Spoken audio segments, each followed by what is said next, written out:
ஒரு காணொளி ரொம்ப வைரல் ஆயிட்டு இருக்கு இந்த திருவொற்றியூர்ல. அதுலப்பா இன்னொரு காணொலியும் வைரல் ஆச்சு. அதை பத்தியும் பேசுங்க. எல்லாருக்கும் தீப தரிசனம் காட்டினா இல்ல செய்கைகள் எப்பொழுதுமே எப்படி வேண்டுமானாலும் திரித்து கூறப்படலாம். அன்றைய தினம் திருக்கோயிலுக்கு செல்லுகின்ற பொழுது 6 மணிக்குத்தான் அந்த கபாலம் திறந்தார்கள்.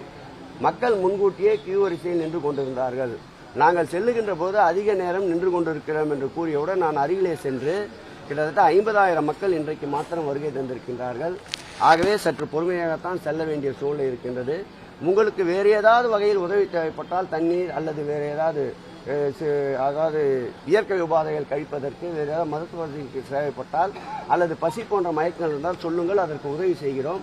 முடியவில்லை என்றால் வாருங்கள், நான் கூட உடன் அழைத்து செல்கிறேன் என்றுதான் கூறினேன். திரித்து கூறுவது அங்கொன்றும் இங்கொன்றும் வெட்டி பிட்டு பிட்டாக வெட்டினால் என்ன வேண்டுமென்றாலும் செய்யலாம். இன்னைக்கு வளர்ந்துவிட்ட விஞ்ஞான யுகத்திலே திருக்கோயில்களை பொறுத்தளவில் விஐபிகள் தரிசனம் அது இது என்பது அவர்களுடைய பணி நிமித்தத்தை பணியினுடைய அவர்களுடைய தேவைகளுக்கு ஏற்ப இந்த சூழல் அமைகின்றது. இதை முழுமையாக ஊடகங்கள் தான் நெகட்டிவாக வந்த விஷயத்தை பற்றி பேசுகின்ற போது பாசிட்டிவ் விஷயங்களையும் எடுத்துக்கொள்ள வேண்டும் என்று அன்போடு கேட்டுக்கொள்கிறேன்.